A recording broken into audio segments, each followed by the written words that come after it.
안녕하세요 from Korea. Today we're cooking mul냉면.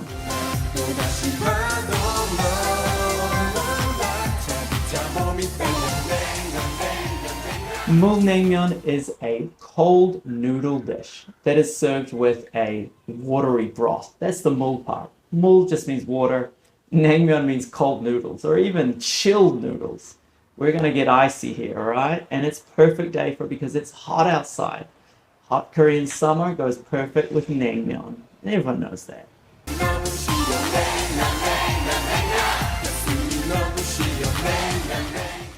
Today I'm using this packet mix. It's a bit of a cheat, right? The best way would be to make my own, but it takes a long time to make the broth. And the hardest part actually is you've got to cook it overnight and then wait for it to chill down. So let's use this packet and we're going to cook this one here. Oh. And here we go. Look at what we've got inside. Ooh. This is the naengmyeon. Naengmyeon means chilled, right? Naeng. It's like putting something in the freezer. So I need to chill this. Let's see it there. Cold noodle broth.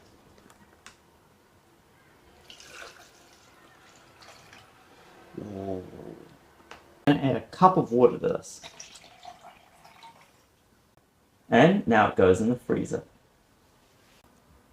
The hardest part of cooking this is waiting for those 2 hours for it to get ready so that you can begin.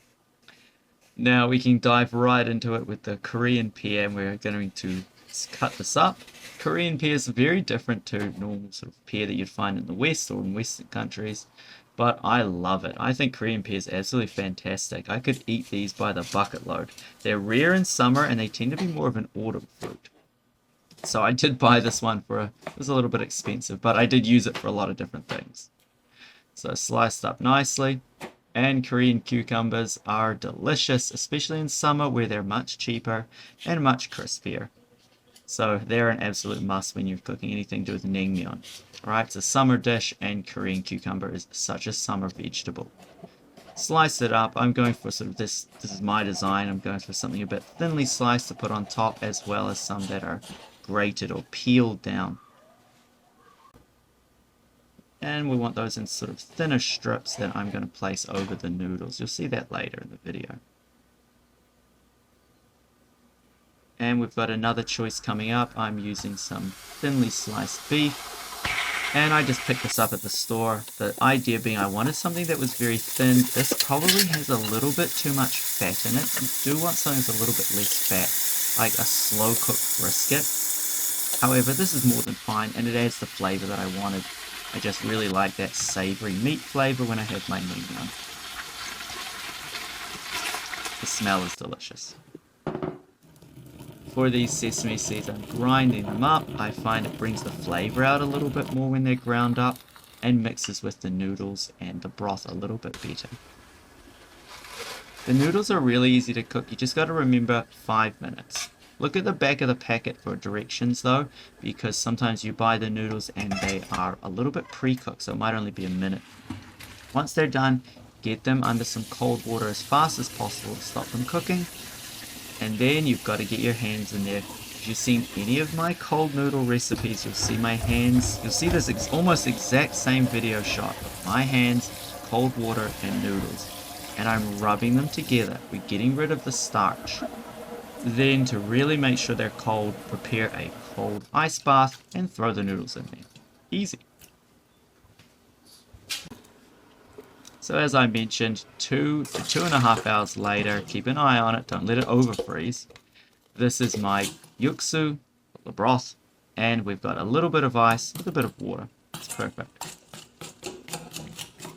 Time to plate everything up. Look at those noodles. Don't worry if they're a little wet. They're gonna get even wetter soon. How you plate this is up to you. You can have thicker pieces, you can have thinner pieces. Just make something that you're happy with. And at the end of the day, if you're short on time, just throw it in a bowl and eat it, alright? You don't have to get fancy. The meat is optional. This can be a great vegetarian dish. You can use a sort of more plant-based or vegetable-based broth. So there's a lot of ways to cook naengmyeon that suits any type of dietary needs, basically.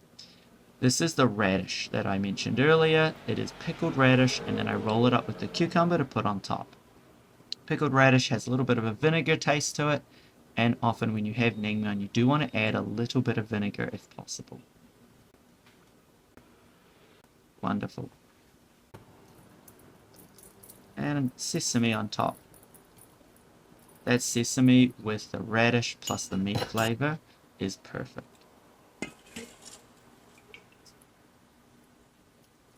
And remember, you want to fill this bowl up with the broth because the broth is the key thing here. We're not doing bibimbap naengmyeon, which I cooked last week, which is the mixed noodles with that red sauce.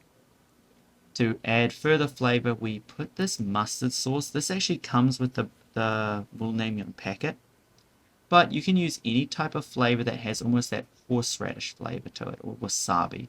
Anything like that will be perfect. So thanks for watching the video. I hope you have a great day. Try it out. See if you can find one of these Mul-naengmyeon packets in your local store, and if you cook it, let me know how it went. Have a great day.